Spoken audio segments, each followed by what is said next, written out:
Okay, guys, so this is where you are starting your argumentative essay. Yes, I know that it's weird that it's starting at paragraph 2, okay? But you're not writing an introduction because you have nothing to introduce. Rather, we're going to get to like the good stuff, the body, all right? So we're looking at paragraphs 2 and 3 for this. Each paragraph needs to be a separate reason.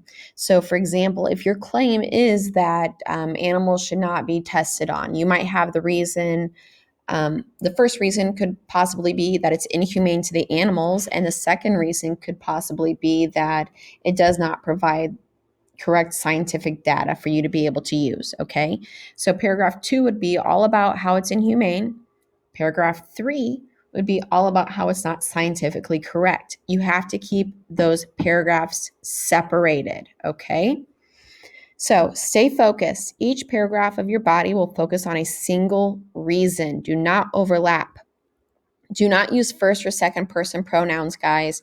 I, me, you, we, us. This is not a story about you or your experiences. You are not talking directly to your reader. You need to make sure that you're using third person pronouns, or you're referring to things like as the student or as the animal, or what does the reader believe, okay? Every paragraph needs to have an internal citation. I will do a lesson on this in class, okay? But essentially, you only get to have one fact per paragraph. This is not an informational essay. This is an argumentative essay being supported with facts. There's a big difference there, okay? Paragraphs are between 5 and 7 sentences, and I mean ninth grade level sentences, guys, not testing on animals is bad. That's not ninth grade level, okay? It's going to take some work. You'll have to go back in and edit, and I know, rewrite a few things. That sounds horrible. That's how writing happens, okay?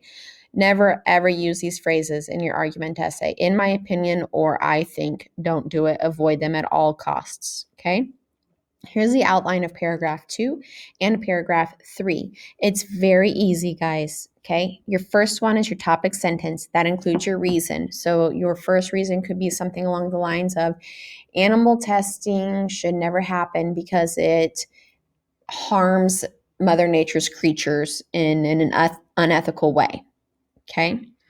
So then you have to go out and find evidence to support that reason. Why do I think that? I go find one fact, guys, one fact to support why I feel that way. It might be what happens to chimpanzees whenever they're tested on using anti-dandruff shampoos, okay? So I go and find the fact that 98% of chimpanzees experience dry skin and itchiness after using anti-dandruff shampoo. That's the only fact I get to use.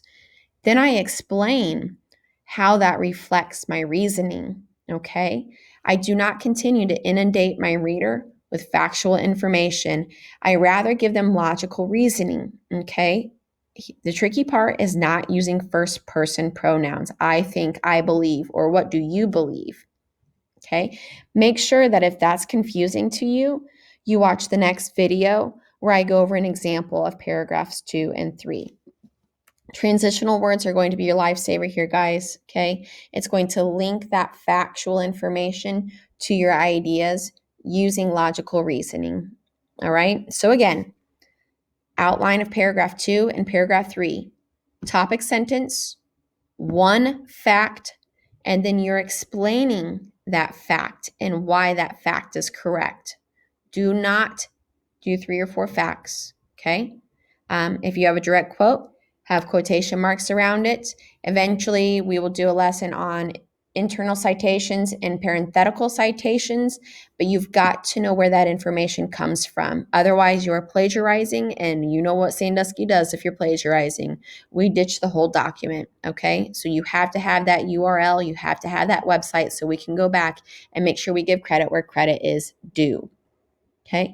If you have any questions, email me.